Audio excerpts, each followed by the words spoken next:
June 2013, and the U.S. government has recently purchased 30,000 guillotines. Yes, you see it right there. Now, this was lobbied for by Congress, and it passed. You have to ask yourself if all the beheadings of the Muslims that they're pulling off, well, the Muslims beheading people all across the place, if this isn't to try to desensitize the U.S.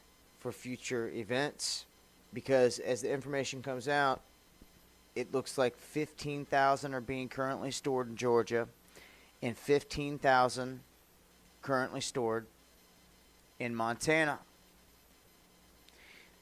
Now, you need to go and research Rex 84 and get caught up to speed if you haven't for what is going on with the prison camps. Do you see what is going on behind your back? They've got you blinded by the mainstream media.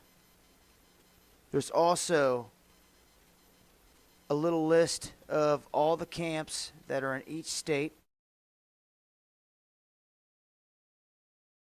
Listen to this, folks. I was pulled to the side road, which was a new cut gravel dirt road in front of a business, a builder supply business. And the right side of the road was filled with, which I thought was portable toilets. I never looked at them that close. Same in color, maybe black, but which was an odd color. And I asked him about the field of black boxes. What were they? Because I'd never seen anything like that. And his statement was that if he told me, I would be one of few people in Madison, Georgia that knew about them. And he says they're disposable coffins, I believe he told me. And he says there's 100, at that time he said there was 125,000 there. And he said his brother worked with the CDC in Atlanta and had been asked by the CDC to do a 3-year extension to place temporary morgues all across the nation. As I went back to my home office, I spoke of it there, and of course people usually don't want to hear too much about this kind of thing. So it's never been mentioned, publicly, except just here and there, because most, like I said, the reaction I got, people didn't want to know about it, the few people that I spoke to.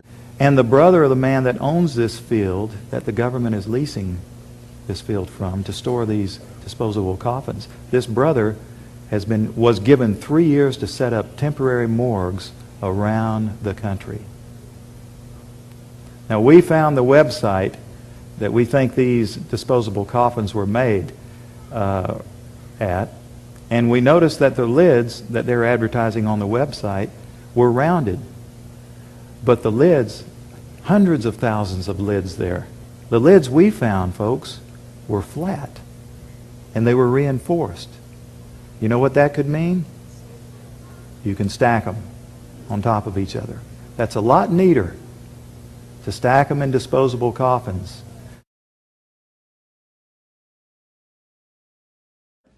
Exclusive government activating FEMA camps across America, across the United States. Sent to us by people in government. I'll just leave it at that. And it's got the 5 regions for the FEMA camps, and it talks about barricades and barbed wire and armed guards, and it says that they've built the camps and that now they need to get ready to staff them, and that they need to be ready within a 72-hour period. And so I want to challenge everybody to call their friends and their families now and realize that the new economy is to put tens of millions of people, we already have the biggest prison population in the world, in this archipelago, this giant chain of facilities all over the country. They take you to the FEMA camps being built by Halliburton right now to house 50 million Americans. They're building enough concentration camps in America by Halliburton. Now, if you go out and you find a pink dot on your mailbox, that means that they believe you'll be a good slave and you're going to go along with the program and serve our international Antichrist masters. And that's the problem we have today. This conspiracy is so monstrous, so demonic, that we tell people about it and they say, you're crazy. This is America. It can't happen here.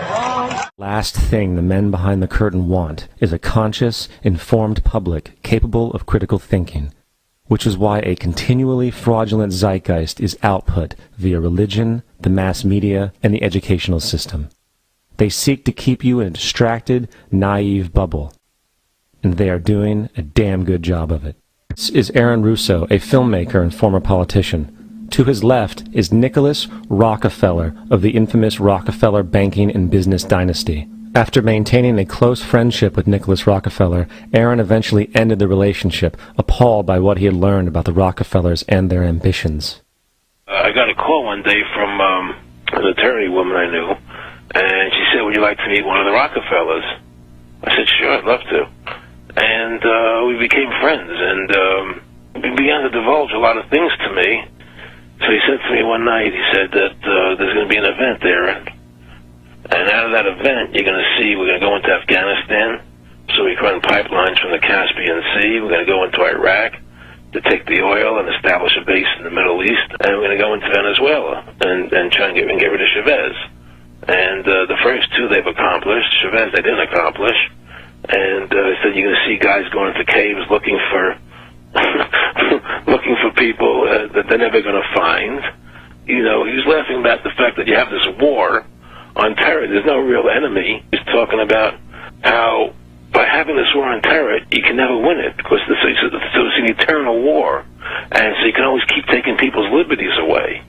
And I said, how are you going to convince people that this war is real? He said, but the media can convince everybody it's real. I mean, you know, it's just that you keep talking about things, you keep saying it over and over and over again, and eventually people believe it. You know, you created the Federal Reserve in 1913 through lies. You create 9/11, which is another lie. Through 9/11, you're fighting a war on terror, and now all of a sudden you go into Iraq, which was another lie, and now they're going to do Iran. You know, and it's all one thing leading to another, leading to another, leading to another. Now, I would say, what are you doing this for? What's the point of this thing? You have all the money in the world you ever want. You have all the power. I said, you know, you're hurting people. It's not a good thing. And he would say, what do you care about the people for?